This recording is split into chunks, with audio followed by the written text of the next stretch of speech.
Les ravitaillements arrivent régulièrement depuis dimanche pour nourrir ces jeunes agriculteurs belges qui bloquent en continu cet axe d'ordinaire très emprunté, l'autoroute 19 qui relie Paris à Bruxelles. À la veille d'un sommet européen, ils se sont positionnés à 10 km de la capitale belge avec un objectif, mettre la pression sur les 27 dirigeants. Les cartes sont dans leurs mains. Ils savent nos revendications, ils savent pourquoi on est là. Ils savent bien qu'ils ont encore signé un libre-échange avec le Chili pour la viande, qui est complètement absurde parce qu'on a de la qualité ici, pourquoi vouloir aller en acheter ailleurs? Remettre en cause les accords de libre-échange, la revendication est la même dans plusieurs pays européens.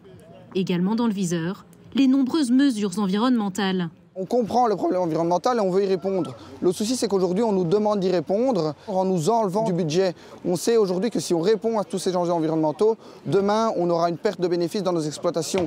Et aujourd'hui, déjà, la majorité des exploitations sont en déficit annuel. Les tracteurs se sont aussi positionnés à 2 pas du Parlement européen, car les derniers mois, la bataille s'est aussi menée dans l'hémicycle.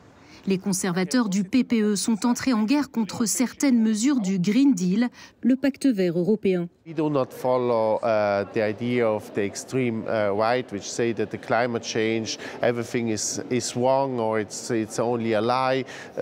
So we are not climate liars. We take the thing seriously.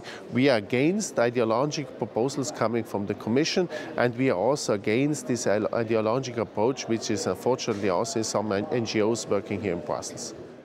Mais difficile pour Ursula von der Leyen de s'éloigner trop du Green Deal, mesure emblématique de sa commission, alors qu'elle devrait briguer un second mandat.